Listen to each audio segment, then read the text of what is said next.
In this short video, we're talking about the donut type pessary, how it's removed, cleaned, and reinserted.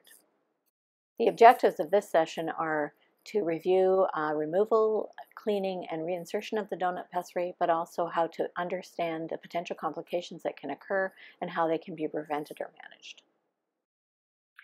So with any new type of procedure, the technique of dealing with pessaries, removing them and reinserting them, is something you master over time, and every patient's pessary is slightly different. Keeping the patient comfortable is one of the most important things that you want to ensure before, during, and after the pessary change. Verbally preparing the patient and explaining what you're going to be doing so the patient knows in advance and during the process what to expect and what is happening. Working slowly and carefully and observing the patient for any signs of discomfort is important.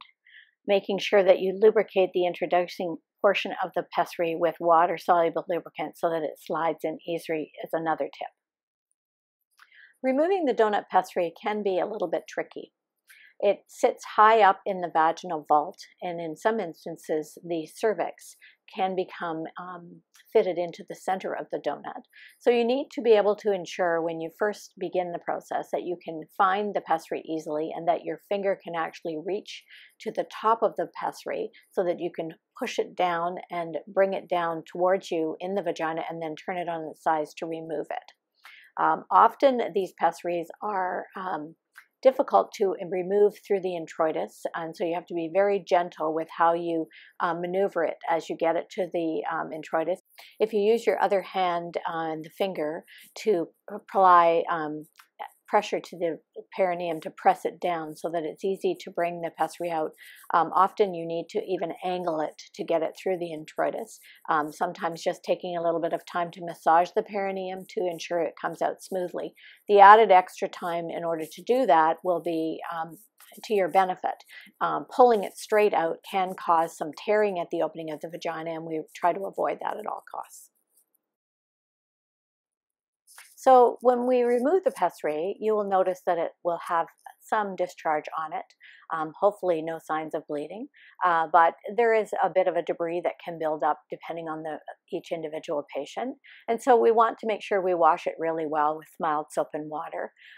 You can do this either in a container that's large enough to submerge the device in, like a sterile basin, or you can take it to the sink and wash it with soap and water there, and just ensure that you really are able to soak off anything that's on it and be able to scrub around the edges if there's any debris that you feel needs to be removed. Once you've scrubbed it off and removed all the visible residue, then you rinse it under tap water for about 30 seconds and then dry it, and it's ready to be reinserted. Inserting the donut pessary can be a little bit of a challenge. You want to first be able to compress the donut between your thumb and forefinger so that it has more of an angular shape as shown in this picture. You want to ensure that you've lubricated the edge of the pessary that's going to be inserted very well so that it will slide in easily. And you probably want to turn it on its side in order to slide it into the vagina slowly.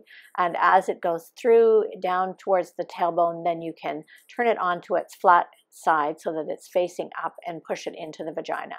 Everybody's donut fits slightly differently when it's in position. Some of them are more perpendicular, some of them actually tip up more towards the back. You will notice when you remove the pessary on your patient what position their pessary sits in, and that would be the position to which you would return it.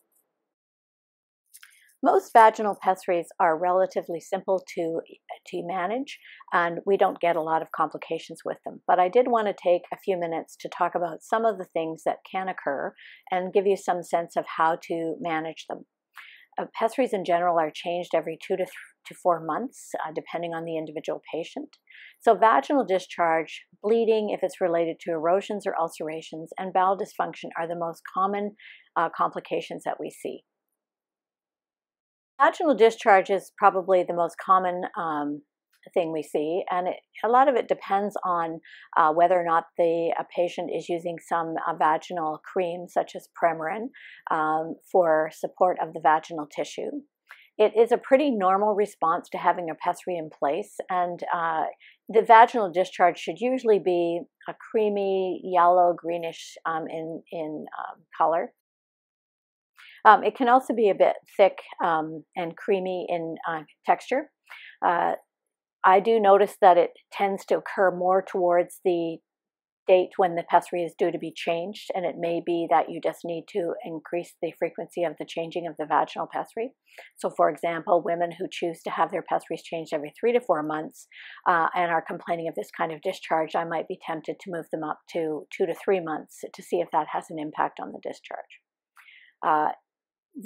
I would only consider swabbing the discharge in case there was any type of vaginal infection, if there was a foul odor to it, or if the patient had any redness and irritation that was visible, or if they were describing any type of itch. Quite commonly, what I would do is take the pessary out and leave it out for a few days and give them a break from it, let the discharge clear up, and then reinsert the pessary, and usually there's no further issues with it. It can also be related to the use of their vaginal estrogen or Vagifem, which they may be using. And if you may want to reduce or increase the amount that they're using depending on the amount of discharge. I also find that moisturizing gels such as Replens or Gynotrof are helpful in reducing discharge. So vaginal bleeding can be a sign of some type of an erosion or ulceration that has occurred as a result of the pessary rubbing on the vaginal tissue. So we want to be careful to pay attention to any complaints that the patient may have of spotting or bleeding. It should be noted, however, that I also found that when patients are straining with the bowel movement, which we're going to talk about next, they may experience a small amount of spotting at that point in time because of the straining, and that is not necessarily something you need to get concerned about. However, when you remove the pessary, you're going to take a moment to run your finger around the inside of the vaginal tissue and do a sweep to see if you can identify any bleeding that is evident. You will have noticed on the pessary when you removed it whether there was any evidence of bleeding on the pessary. And if there is evidence of bleeding, then you want to feel and see if you can feel any type of an erosion that you think may be present. It would be at this point that you may want to insert a small speculum to have a look to see if anything's going on. If in fact you do identify an erosion, then the pessary should remain out for a couple of weeks. And you may want to ensure that the patient is using some Premarin vaginal cream or Vagifem on a regular basis to help with the healing process. If there is no sign of an erosion, then it may be that the pessary has become too large and it would need to be resized, in which case, if you're able to provide a resizing within your own practice, that would be an option. Otherwise, a referral to a gynecologist may be necessary to ensure that the correct size of pessary is being utilized. Bowel dysfunction is another issue that we need to consider, primarily that of constipation. The pessary, depending on the type and style, does increase the pressure in the rectum and can contribute to the patient having to strain with a bowel movement. We don't want the patient to be straining with a bowel movement primarily because there's the potential for the pessary to come out of the vagina and would then need to be reinserted. We need to encourage the patients to ensure that they're drinking enough fluids and consuming enough fiber in their daily diet, and if they're not, to encourage them to increase that. Make sure that you ask them about their bowels and if they're moving regularly and if they're constipated, so that you can prevent that from occurring. One other strategy that can be effective if they have issues with constipation and do have to strain with a bowel movement, that is to ensure that they put their finger in front of the vagina to hold the pessary back in the vagina while they're having a bowel movement, and that can be effective as well. Follow-up pessary care really depends on each individual patient, but usually every 2 to 3 months. It depends when you remove the pessary what condition the vaginal tissue is in. So if it's irritated, you may want to do it more often. If they're using a vaginal moisturizer and it's easy to remove the pessary and reinsert it, then probably you have the right amount of time that you're currently following. When the pessary becomes difficult or tight to remove, then often increasing it to a more frequent changes will help with that. One thing is very important to remember is that pessaries cannot be ignored, forgotten, or left in place.